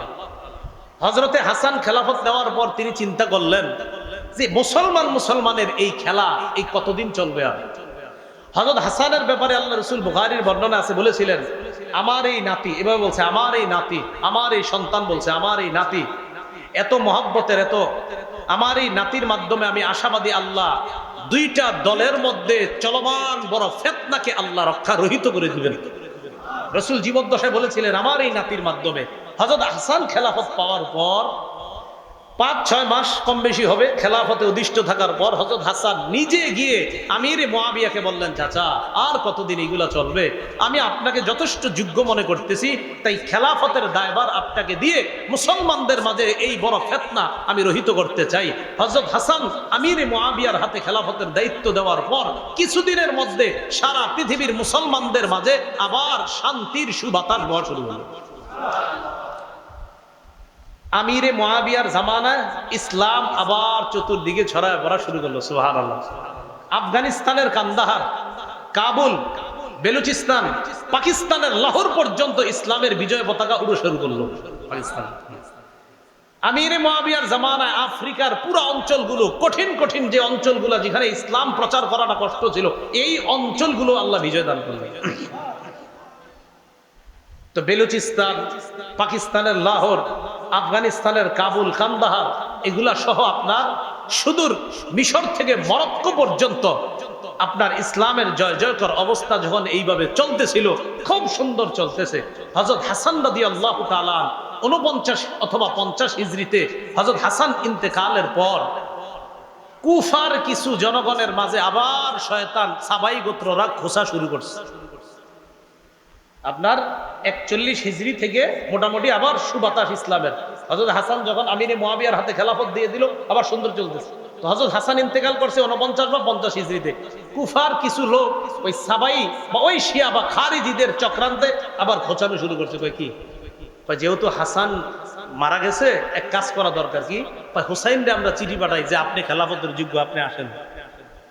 হযরত হুসাইনকে চিঠি লেখা শুরু করছে, হুসাইন আপনার মতো এরকম মানুষ থাকতে মুআবিয়া কি কেন খলিফা হবে? ওই আবার আগের ষড়যন্ত্র, ওই সেই আলীকে যে কথাটা বলছিল আপনি থাকতে ওসমান কেন খলিফা হবে, মনে আসেনি এই কথা? আবার হযরত হুসাইন ভালোভাবে বুঝতে পারছে এই জাতীয় উল্টাপাল্টা কথা আর লেখবা না, আমির মুআবিয়া তিনিই যোগ্য। হযরত হুসাইন এই কথার তেমন কোনো গুরুত্ব দেয় নাই, তাহলে তেমন কোনো কাজ করতে পারে নাই। 49 বা 50 হিজরিতে আমির মুআবিয়ার শাসন ক্ষমতা চলতেছে 60 হিজরি পর্যন্ত চললো। কয় হিজরি? 60 হিজরি। 60 হিজরি পর্যন্ত শাসন ক্ষমতা চলার পর আমির মুআবিয়া যখন মুমূর্ষ অবস্থা, চিন্তা করলেন কি করা যায়। ওই যে মুসলমানদের খলিফা নির্বাচনের পদ্ধতি 4টার একটা হলো পরবর্তী খলিফার নাম ঘোষণা করা। আমির মুআবিয়া ইজতিহাদ করে দেখলেন যে আমার পরে খলিফা কাকে বানানো যায়। তো তিনি দেখলেন যে আমার পরে খলিফা হিসেবে যোগ্য আমার ছেলে ইয়াজিদ। আমির মুআবিয়া দেখলেন, উলামায়ে কেরাম ফুকাহায়ে কেরাম বলেন যে দেশ চালানোর যোগ্যতা আসলে ইয়াজিদের ছিল। কি চালানো? কিন্তু তাকওয়া বা খোদাভীরুতা এই দিক দিয়ে হযরতে হুসাইন, আব্দুল্লাহ ইবনে ওমর, আব্দুল্লাহ ইবনে জুবায়ের, আব্দুল্লাহ ইবনে আব্বাস, আব্দুর রহমান ইবনে আবু বকর তখনও দুনিয়াতে জিন্দা। তাকওয়া খোদাভীরুতায় যে তারা শ্রেষ্ঠ এতে কোনো সন্দেহ নাই, কিন্তু দেশ পরিচালনার যোগ্যতা যে ইয়াজিদের ছিল এটা উলামায়ে কেরামও স্বীকার করে। তবে তাকওয়া খোদাভীরুতায় কারা এগিয়ে? হুসাইন, আব্দুল্লাহ ইবনে ওমর, আব্দুল্লাহ ইবনে জুবায়ের, আব্দুল্লাহ ইবনে আব্বাস তারা এগিয়ে। আমির মুআবিয়া বড় বড় সাহাবী তাবিঈদের সাথে পরামর্শ করছে, আমি ইয়াজিদকে খেলাফতের দায়িত্ব দিতে চাই, আপনারা কি বলেন? তো তারা বলল হ্যাঁ, দেশ পরিচালনায় ইয়াজিদকে দিতে পারেন। ততদিন পর্যন্ত ইয়াজিদের থেকে কোনরূপ খারাপ কিছু প্রকাশ পায় নাই। তো আমিরে মুআবিয়া পরবর্তী খলিফার নাম ঘোষণা করে গেছে। আমিরে মুআবিয়ার সম্পর্কে ইয়াজিদ কি হয়? ছেলে।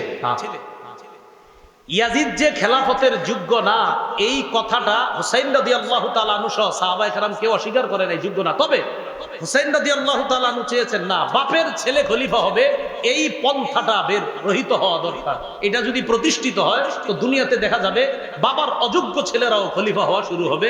এটা হুসাইন রাদিয়াল্লাহু তাআলা আনহু চাইলেন না, বাপের ছেলেই খলিফা হতে হবে, এই নিয়ম পদ্ধতিটা এটা দুনিয়া থেকে উঠে যাওয়া দরকার। এটা না উঠলে খালি বাপের ছেলেরা যদি খলিফা হতে থাকে, অযোগ্যরাও খলিফা হয়ে যাবে। এটা হুসাইন রাদিয়াল্লাহু তাআলা আনহুর চিন্তা, সঠিক চিন্তা। ইয়াজিদকে খলিফা নাম ঘোষণা করার পর 60 হিজরির 4 রজব আমির মুআবিয়া রাদিয়াল্লাহু তাআলা ইন্তেকাল করলেন, দুনিয়া থেকে বিদায় নিলেন।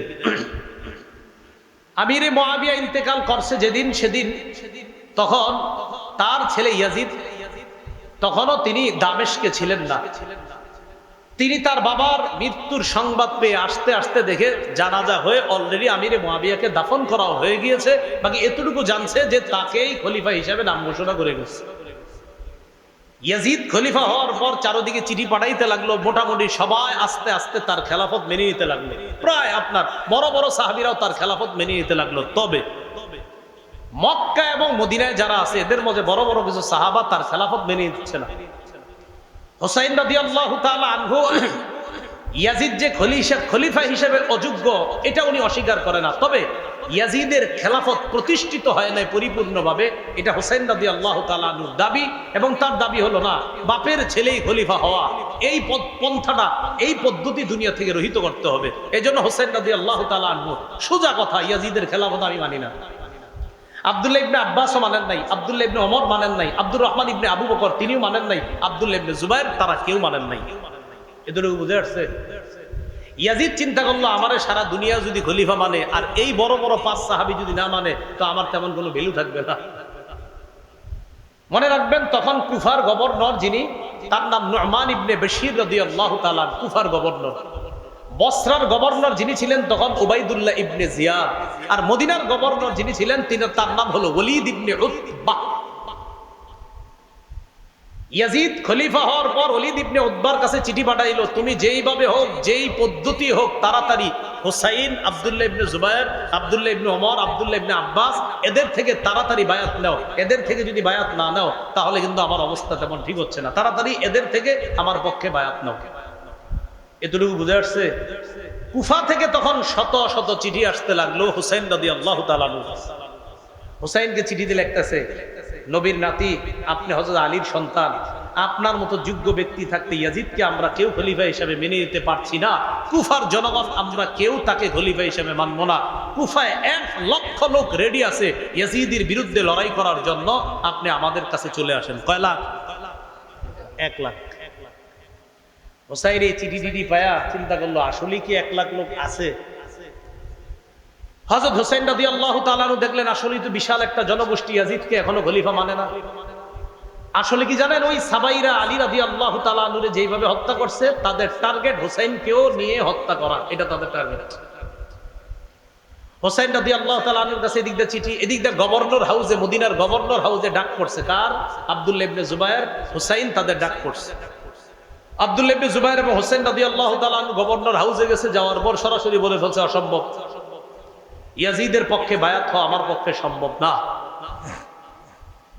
গভর্নর হাউসের মধ্যে যখন হুসাইন রাদিয়াল্লাহু তাআলা আর আব্দুল্লাহ ইবনে জুবায়ের তারা কেউ ইয়াজিদকে খলিফা হিসেবে মনোনয়ন দিচ্ছে না, বের হয়ে আসছে। ইয়াজিদ এবার বলল, প্রয়োজনে হুসাইনকে গ্রেফতার করা হোক, নাউজুবিল্লাহ, আমার পক্ষে বায়াত দিতে হবে। হুসাইন রাদিয়াল্লাহু তাআলা আনহু মদিনার অবস্থা বেগতিক দেখে পরিবার নিয়ে মদিনা থেকে রওনা করলেন মক্কায়। কোথায়? মক্কায়। মক্কায় রওনা করার সময় আব্দুল্লাহ ইবনে আব্বাস, আব্দুল্লাহ ইবনে ওমর তারা বাধা দিলেন, আপনি কই যান? মক্কায় যাই। পরে আব্দুল্লাহ ইবনে ওমর কয়, আপনি মক্কায় যাবেন না অন্য কোথাও? কয় না, মক্কায়, আপাতত মক্কায় যাই। কয় তারপর? কয় তারপর দেখি। আব্দুল্লাহ ইবনে ওমর কয়, আল্লাহর রাস্তায় আপনি অন্য কোনো সিদ্ধান্ত নিয়েন না, মক্কায় যান, অন্য কিছু করেন না। আব্দুল্লাহ ইবনে ওমর বড় আলেম ছিলেন, উনি বুঝতে পারছেন যে হযরত হুসাইনকে নিঃসন্দেহে আবার তার বাবার মতো ষড়যন্ত্রের ছালে ফালানোর চেষ্টা করতেছে। আব্দুল্লাহ ইবনে ওমর বললেন, আপনি আল্লাহর রাস্তায় মক্কায় যান, অন্য কোথাও যান না। হযরত হুসাইন যে আপনার ওই সাবাই, ওই শিয়াদের ষড়যন্ত্রে আবার বলে নাই, হুসাইন বলছে ওই শহীদ মক্কায়, মানে হযরত আব্দুল্লাহ ইবনে ওমর বুঝতেই পারছে আপনি নির্ঘাত শাহাদাতের দিকে আগাচ্ছেন।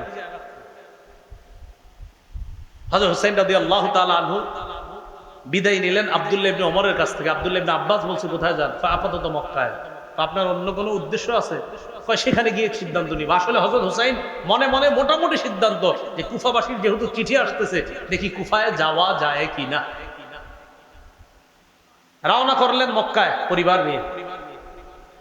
মক্কায় যাওয়ার পর আব্দুল্লাহ ইবনে ওমর রাদিয়াল্লাহু তাআলা আনহু, বড় বড় সাহাবী যারা, তারা বাধা দেওয়ার পরও তিনি মক্কায় গেলেন। ইতিমধ্যে আব্দুল্লাহ ইবনে আব্বাস, আব্দুল্লাহ ইবনে ওমর, আব্দুল্লাহ ইবনে জুবায়ের তারা ইয়াজিদের খেলাফতকে মেনে নিয়েছে। কথা বুঝছেন নি? আব্দুল্লাহ ইবনে আব্বাসও মেনে নিয়েছে, আব্দুল্লাহ ইবনে ওমরও মেনে নিয়েছে। তারা মেনে নিয়েছে কেন? তারা বললেন, বিশাল বড় কোনো রক্তক্ষয়ী যুদ্ধের আশঙ্কা থেকে হেফাজতের জন্য আমরা ইয়াজিদের খেলাফত মেনে নিলাম। এরা খেলাফত মেনে নেওয়ার পর হুসাইন রাদিয়াল্লাহু তাআলা আনহু যখন মক্কায় গেলেন, মক্কায় আরো চিঠি আসতে থাকলো, প্রচুর চিঠি। চিঠিতে শুধু একই কথা, আপনি আসেন কুফায়। এক পর্যায়ে কুফার অবস্থা যাচাই করার জন্য হুসাইন তার চাচাতো ভাই মুসলিম ইবনে আকিলকে পাঠাইছে কুফায়। তুমি যাও, কুফার অবস্থা যাচাই করে আমারে জানাইবা। মুসলিম ইবনে আকিল কুফায় যাওয়ার আগেই কুফার গভর্নরের নাম ছিল নোমান ইবনে বাশির, মনে রাখবেন। ইয়াজিদ চিন্তা করলো, নোমান ইবনে বাশিরকে যদি কুফার গভর্নর রাখি তাহলে ওনার দ্বারা তেমন কাজ হবে না। তেমন কাজ মানে অর্থাৎ ওনার দ্বারা হযরত হুসাইনের বিরুদ্ধে তেমন কাজ নেওয়া যাবে না, কারণ উনি নরম সাহাবী। ইয়াজিদ কি করলো, বসরার গভর্নর উবাইদুল্লাহ ইবনে জিয়াদকে কুফার গভর্নরও বানায়া দিল, মানে দুই এলাকার গভর্নর একজনে বানায়া দিল। উবাইদুল্লাহ ইবনে জিয়াদ একটু শক্ত টাইপের মানুষ ছিল, স্বৈরচারী আচরণ তার মাঝে আগে থেকে ছিল। উবাইদুল্লাহ ইবনে জিয়াদ কুফায় এসে বলল, উবাইদুল্লাহ ইবনে জিয়াদ। এদিক দিয়ে মুসলিম ইবনে আকিল কুফায় যাওয়ার পর দেখলো কুফার জনগণ আসলেই হযরত হুসাইনকে চায়। 12,000 মানুষ মুসলিম ইবনে আকিলের হাতে বায়াত হলো হযরত হুসাইনের পক্ষে। মুসলিম ইবনে আকিল যার বাসায় আশ্রয় নিয়েছে তার নাম হানি ইবনে উরওয়া। বলেন কি নাম? উরওয়া। এদিক দিয়ে উবাইদুল্লাহ ইবনে জিয়াদের কাছে সংবাদ আসছে যে হুসাইনের পক্ষে এক ব্যক্তি বায়াত দিচ্ছে, সে নাকি হানি ইবনে উরওয়ার ঘরের মধ্যে আছে। এই হানি ইবনে উরওয়ার ঘরে গিয়ে হানি ইবনে উরওয়াকে অ্যারেস্ট করে বন্দী করে নিয়ে আসছে। হানি ইবনে উরওয়াকে বন্দী করার পর মুসলিম ইবনে আকিল 4000-এর একটা বাহিনী নিছে হানি ইবনে উরওয়াকে ছুটিয়ে আনার জন্য, মানে জেলখানা থেকে বন্দী করে আনবে। জেলখানা থেকে বন্দী করে যখন আনার জন্য গেছে, যে যাওয়ার পর 4000 ওই মানুষ যাদেরকে নিয়ে গেছে এদের মা বোন ভাইয়েরা আইসা এদেরকে বুঝাইতে লাগলো, এই তোরা থাকিস না, এখান থেকে চল, যে যার যার মতো চল। এই কথা বইলা যখন নিয়ে গেছে, হযরত মুসলিম ইবনে আকিল পিছনে তাকায় দেখে আর আছে 60 জন। কয়জন ছিল? কয় হাজার আছে? কয়জন? একটু পরে দেখে 50 জন, একটু পরে দেখে 30 জন আছে, একটু পরে দেখে উনি ছাড়া আর কেউ নেই। এই যে জি, ইহাকেই শিয়া বলা হয়। ইহাকে কি বলা হয়? হ্যাঁ, খুব দ্রুত। মুসলিম ইবনে আকিল একা একা রাস্তায় পথ চলতেছে, কই যাবে কি করবে কিচ্ছু বুঝতেছে না। হঠাৎ এক বাসার সামনে গিয়ে দেখে মুরব্বী মহিলা, তার নাম লেখছে অনেকে তোয়াওয়া, তোয়াওয়া কেউ লেখছে, আর অন্য নামও লেখছে। এই মুরব্বী মহিলা কয়, কে তুমি? তো উনি বললেন, দেখেন আমি অপরিচিত একজন, এই শহরে আমি অপরিচিত, আমি জানি না কোথায় থাকবো, আমার প্রতি একটু দয়া করবেন। আমি হযরত হোসেন রাদিয়াল্লাহু তাআলা আনহুর একজন দূত হিসেবে আসছিলাম, আমার একটু আশ্রয় দেন। তিনি তাকে ঘরে আশ্রয় দিলেন। তার ছেলে আবার বাহির থেকে আইসা জানতে পারছে আমাদের ঘরে একজন মেহমান আছে, দেখে কি আম্মা আপনার ওই চুপে চুপে ওই মেহমানকে খানা পৌঁছায়, পানি পৌঁছায়। ছেলে সন্দেহ করলো আম্মা কাকে খানা দেন। এক পর্যায়ে বলতে বাধ্য হয়েছে যে এক ব্যক্তি আমগো ঘরে আশ্রয় নিছে। গিয়ে দেখে এই সেই ব্যক্তি, তার নাম মুসলিম ইবনে আকিল, যাকে গ্রেফতারি পরোয়ানা পুরা কুফার মধ্যে চলতেছে। ওবায়দুল্লাহ ইবনে জিয়াদকে জানায়া দিল। জানায়া দেওয়ার পর মুসলিম ইবনে আকিলকে অ্যারেস্ট করছে। মুসলিম ইবনে আকিলের অ্যারেস্ট করার লম্বা হিস্ট্রি আছে, যেদিকে যাব না। গভর্নর হাউসের ছাদের উপর উঠায়া সেখান থেকে নিচে ভালায়া মুসলিম ইবনে আকিলকে হত্যা করছে।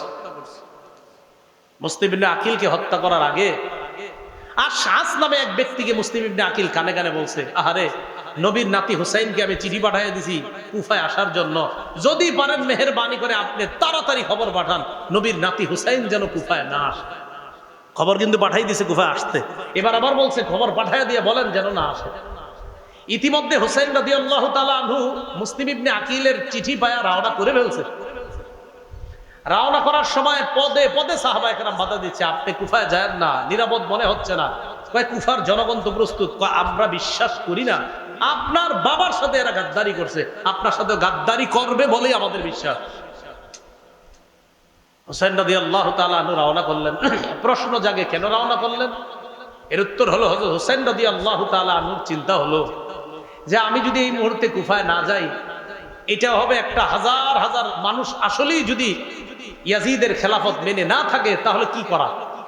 হযরত হুসাইন রওনা করলেন। রওনা করার পর কিছু দূর যাওয়ার পর হযরত হুসাইন রাদিয়াল্লাহু তাআলা আনহুকে অনেকে বারবার বাধা দিচ্ছে। এক পর্যায়ে আপনার ইরাকের কাছাকাছি যখন চলে গেছে, তখন হযরত হুসাইন জানতে পারলেন যে ইয়াজিদের খেলাফত ভালোভাবেই শক্তিশালী হয়ে গেছে, কুফাতেও বসরাতে সব জায়গায়। অথচ হুসাইনের কানে ছিল কি, যে ইয়াজিদের খেলাফত কুফায় নরবরে অবস্থা। আসলে নরবরে না, কুফায়ও ইয়াজিদের খেলাফত শক্তভাবে কায়েম হয়েছে। হুসাইন রাদিয়াল্লাহু তাআলা আনহু যখন গেলেন, ওবায়দুল্লাহ ইবনে জিয়াদ একটা বাহিনীকে পাঠিয়ে দিল, যেই বাহিনীর প্রধান নাম হলো ওমর ইবনে সাদ। বলেন কি নাম? কতগুলা নাম বলছি আজকে, যদিও মনে থাকবে না আপনাদের, যাই হোক এরপরে শোনেন আর কি করা। এই ওমর ইবনে সাদের নেতৃত্বে একটা বাহিনী পাঠিয়ে দিছে হযরত হুসাইনের গতি রোধ রক্ষা করতে। মনে রাখবেন, হুসাইন রাদিয়াল্লাহু তাআলা আনহু কিন্তু জিহাদের উদ্দেশ্যে কখনোই যায় নাই সেদিকে। জিহাদের উদ্দেশ্যে যায় না, এর প্রমাণ উনি শিশু নারীদেরকে নিয়ে গেছে। আর শিশু নারীদেরকে মুসলমান কখনো জিহাদে নেয় না, তুনি গেছে এমনি। যাওয়ার পর ওমর ইবনে সাদের সাথে হযরত হুসাইনের সাক্ষাৎ করার পর হযরত হুসাইন বুঝতে পারছে যে ইয়াজিদের খেলাফত প্রতিষ্ঠিত হয়ে গেছে। হুসাইন সরাসরি বললেন, ঠিক আছে আমাকে ইয়াজিদের কাছে যাইতে দাও। সুন্দর প্রস্তাব।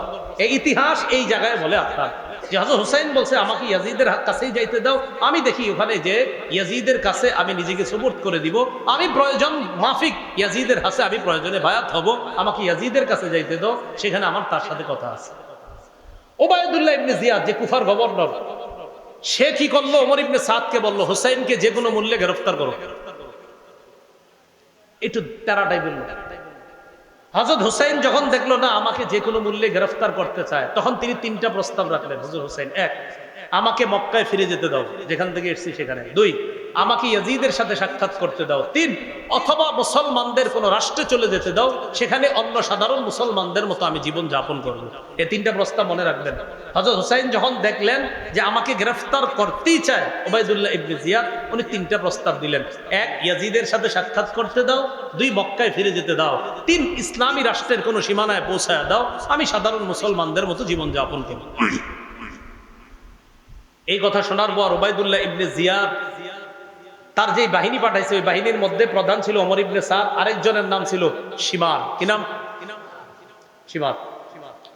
এই ওমর ইবনে সাদ এবং শিমার আরো কয়েকজন ছিল বড় বড়। শিমার উবাইদুল্লাহ ইবনে জিয়াদকে বুঝাইলো, কয় দেখেন শিকার হাতে পেয়ে এইভাবে হাতছাড়া করাটা ঠিক হবে না। উবাইদুল্লাহ ইবনে জিয়াদও একটু নরম হয়েছিল, হ্যাঁ ঠিক আছে, যেহেতু রক্ত যুদ্ধ হবে না, তো রক্ত যদি না হয়, রক্ত যদি জমিনে না পড়ে, এটা তো ভালো কথা। হুসাইন যদি এমনি বায়াত হয়ে যায় তাহলে এটা খারাপ কথা না, সমস্যা কি, হোক, ঠিক আছে, তাহলে তাকে ইয়াজিদের কাছে যাইতে দেই। শিমার বলল, আরে আপনি কি করতেছেন, এই শিকার যেটা পাইছেন এটা আর কখনো পাবেন না, হাত ছাড়া করেন না। উবাইদুল্লাহ ইবনে জিয়াদ কয়, হ্যাঁ ঠিক আছে, তাই তো, তাহলে গ্রেফতার করেন। হযরত হুসাইন রাদিয়াল্লাহু তাআলা 9 মুহররম কুফা থেকে আপনার শামে অর্থাৎ দামেস্কের যেখানে ইয়াজিদ আছে সেখানে যাইতে প্রায় 900 কিলোমিটারের উপরে। কয়শো কিলো? সেখানে যাইতে আপনার প্রায় 18-19 দিন লাগবে।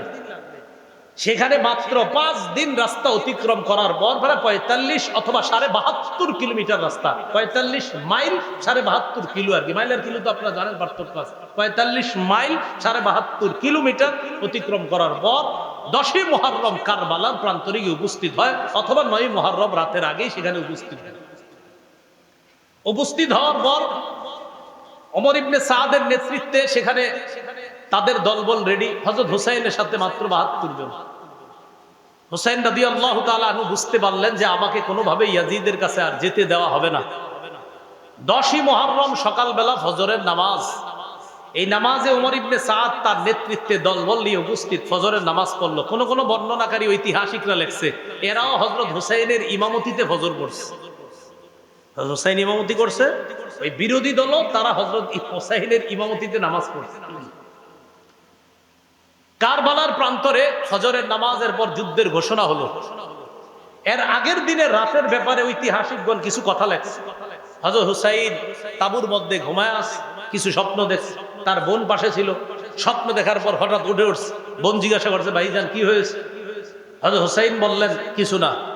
আবার বলছে, কি হয়েছে? তো বললেন, অচিরে আমি আমার নানার সাথে সাক্ষাৎ করব, অচিরে আমি আমার নানার সাথে সাক্ষাৎ করবো, ইত্যাদি আরো অনেক স্বপ্নের কথা লেখছে। বোন কান্না শুরু করছে। হুসাইন বললেন, সাবধান, আমি ইন্তেকালের পর তোমরা আমারে নিয়ে মাতম করবা না। কি করবা না? বলেন জোরে, কি করবা না? কি করতেছেন? হযরত হুসাইন বলতেছে, সাবধান, আমি ইন্তেকালের পর এই সমস্ত কিছু করবা না। বোন রে বলতেছে হুসাইন।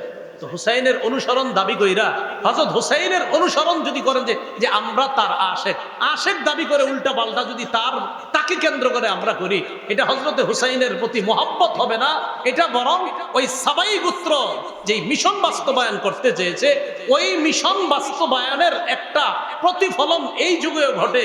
যারা হুসাইনকে কেন্দ্র করে নিজেদের শরীর রক্তাক্ত করে, শরীরের উপর জুলুম করে, এটা হুসাইনের মহব্বত পরিচয় না, বরং ওই সাবাই গোত্রের মহব্বতের পরিচয়। যারা চাইছে মুসলমান উল্টা পাল্টা করতে থাকে, নিজের বোনরে বলছে, সাবধান, কান্নাকাটি করবা না। আপন বোনরে বলে দিচ্ছে, এগুলো করবা না, আমার ইন্তেকালের পর উল্টা পাল্টা কিছু করবা না। একদম স্পষ্ট আল বিদায় নেহার বর্ণনা। 10ই মুহররম কারবালার প্রান্তরে লড়াই শুরু। লড়াইয়ে আপনার নু'মান ইবনে বাশির রাদিয়াল্লাহু তাআলা আনহু সেখানে এসেছিলেন।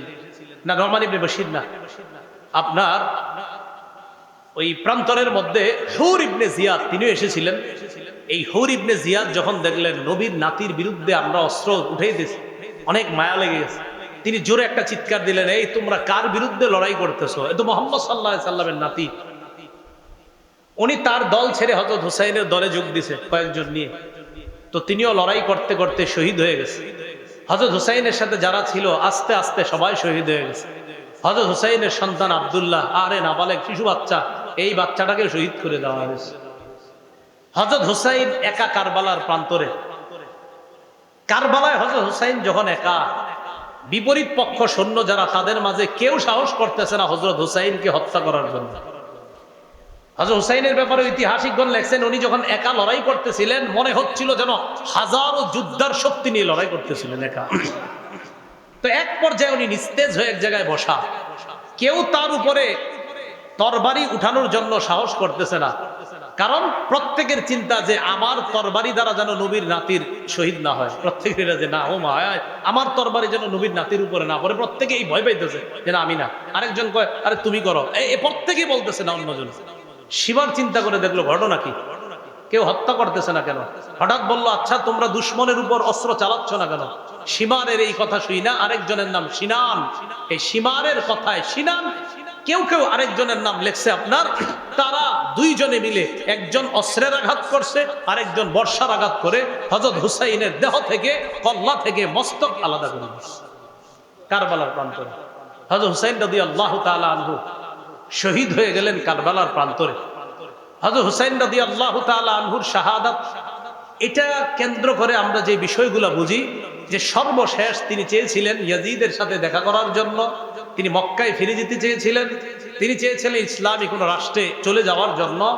এই জায়গায় খলনায়ক হিসেবে যাদেরকে দাঁড় করানো যায়, উল্লেখযোগ্য একজন উবাইদুল্লাহ ইবনে জিয়াদ, সিনান, তাদেরকে দাঁড় করানো যায়।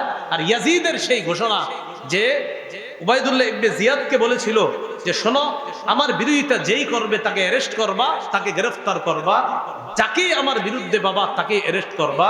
এই ঘোষণাটাও এটা সঠিক ঘোষণা ছিল না। উবাইদুল্লাহ ইবনে জিয়াদের যে ঘোষণা যে হুসাইনকে কোনোভাবেই ইয়াজিদের কাছে পৌঁছতে দেওয়া যাবে না, এটাও ছিল অনেক বড় অন্যায়। এইভাবে আপনার মুসলমানদের এই যে রক্তে রঞ্জিত হওয়ার খেলা, সেই খেলা যে শুরু হলো, মুসলমানদের এই ইতিহাস ঐতিহ্য নষ্ট করার পিছনে মূল কারণটা কি, আমরা যে কারণটা জানলাম সেটা হলো খেলাফত ব্যবস্থাটা ধ্বংস করা। আর খেলাফত ব্যবস্থা ধ্বংস করলো কিভাবে?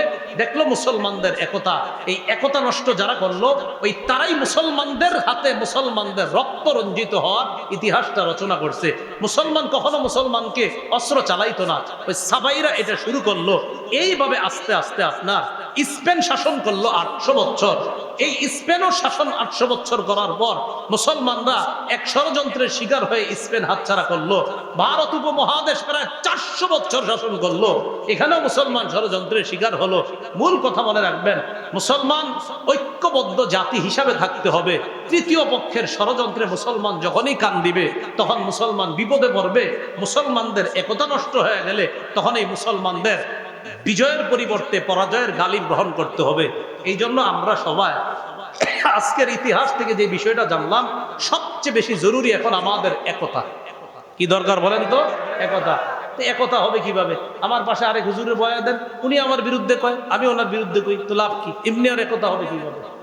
আল্লাহ আমাদের সকলকে, প্রাথমিক কথাগুলো কারবালার ইতিহাস তো অনেক শুনছেন, এটার চেয়ে বেশি মনে রাখবেন যে আমাদেরকে শেষ করে দিল কবে থেকে, ওই জায়গাগুলো মনে রাখবেন। যে আমাদের তো উত্থান সুন্দর ছিল, মনে থাকবেনি কত হিজরিতে? 1835 হিজরির 18ই জিলহজ বা 17ই জিলহজ হযরত উসমানকে শাহাদাতের মাধ্যমে মুসলমানদের যে একতা নষ্ট হয়েছিল, ওই একতাটা আজও পর্যন্ত ফিরে আসে নাই। আমরা আল্লাহর কাছে দোয়া করব যে মুসলমান সারা পৃথিবীর যারা, আমরা ঐক্যবদ্ধ জাতি হিসাবে থাকার চেষ্টা করব।